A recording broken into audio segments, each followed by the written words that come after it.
कोई खुशबू ना फूल ना रौनक, उस पे कांटों की ये हालत नहीं देखी जाती। हमने खोली थी इसी बाग में अपनी आंखें, अब हमसे इस बाग की हालत नहीं देखी जाती। रात बस रात ही होती तो कोई बात नहीं, इसका आकार मगर धूला नजर आता है। जितने चमकीले सितारे थे वो सब डूब चुके, सारा आकाश बड़ा सूना नजर आता है। मेरी आवाज बगावत पे उतर आई है, दल के दलदल से मुझे कोई सरोकार नहीं। और प्रधानमंत्री नरेंद्र मोदी जी, तुमने इस मुल्क की सूरत बिगाड़ी ऐसे जैसे इस मुल्क की मिट्टी से तुम्हें प्यार नहीं, वरना अंजाम वही होगा जो पहले भी हुआ। कुर्सी तो कुर्सी है प्रधानमंत्री जी, निगाहों से उतर जाओगे। मौत आनी है जब आएगी तुम्हारी खातिर, मौत से पहले बहुत पहले ही मर जाओगे। सम्मानित साथियों, कैंपस करा रहे हैं, छात्रों के ऊपर लाठियां बरसाई जा रही है, आंसू गैस के गोले बरसाए जा रहे हैं। आज यह सरकार किसानों को छलने का काम की, किसानों की राय दोगुनी करने वाले लोग आज किसानों को उनके फसल की लागत भूल नहीं दे पा रहे हैं। यह सरकार नौजवानों को छलने का काम की, प्रतिवर्ष 2 करोड़ नौकरियां देने वाले लोगों के ऊपर 20 करोड़ नौकरियों का बोझ है। इसलिए हम लोग आपसे कहने आए हैं, बाबा साहब अम्बेडकर, डॉक्टर राम मनोहर लोहिया और माननीय काशीराम जी के सपनों को जिसने आवाज देकर एक कर दिया है, जिसने नौजवानों की लड़ाई को संविधान की लड़ाई से जोड़ा है, जिसने संविधान की लड़ाई को पीडीए की लड़ाई से जोड़ा है, उन पीडीए के महानायक, उन पीडीए के जननायक आदरणीय अखिलेश यादव जी के पीडीए का मतलब भी आपको जानना होगा। पीडीए का मतलब जहां क्रांति है, अम्बेडकर के सपनों का भारत है, उसी पीडीए में डॉक्टर राम मनोहर लोहिया जी के सपनों का भारत भी है।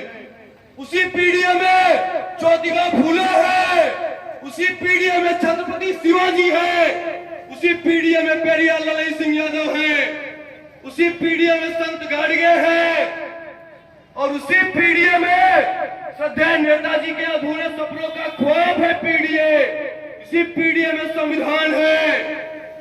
इसीलिए यही पीडीए इस संविधान को बचाएगा और संविधान ही पूरे देश को बचाएगा।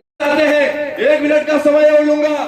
सम्मानित साथियों, आप देख लीजिए, 2 जून की रोटी मोहाल है, 2 जून की रोटी मोहाल है। पेपर लीक ने लाखों छात्रों का भविष्य चौपट कर दिया और देश को बताया जा रहा है कि अमृत काल है।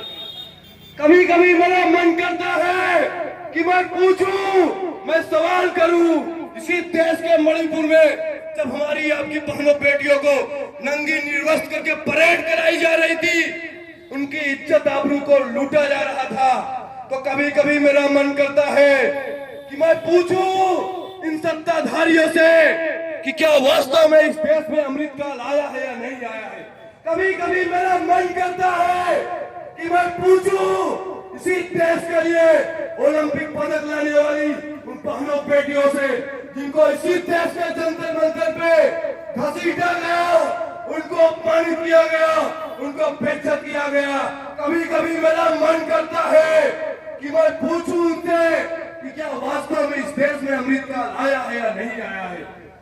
कभी कभी मेरा मन करता है कि मैं पूछूं हाथरस की उस दलित बहन बिटिया से जिसको गैंग रेप करके मार दिया गया, उसकी आंखें फोड़ दी गई और बिना परिवारजनों की अनुमति के उसके डेड बॉडी को जला दिया गया रात के 2 बजे। कभी कभी मेरा मन करता है कि स्वर्गलोक को पधार गई उस बहन को किसी के माध्यम से संदेशा भिजवा के पूछूं कि क्या वास्तव में इस देश में अमृत काल आया है या नहीं आया है। सम्मानित साथियों, इसलिए आपसे कहना चाहते हैं, इस पीडीए की लड़ाई को आप पीडीए परिवार के लोगों को ताकत देने का काम करना होगा। जिस प्रकार से पीडीए के महानायक, पीडीए के जननायक आदरणीय अखिलेश यादव जी लगातार पीडीए समाज के लोगों को जहां ताकत, हिम्मत, हौसला देने का काम कर रहे हैं, मैं बधाई देना चाहता हूं। बड़े भाई, ये शानदार कार्यक्रम, ये चौपाल आपके बीच में कराई है।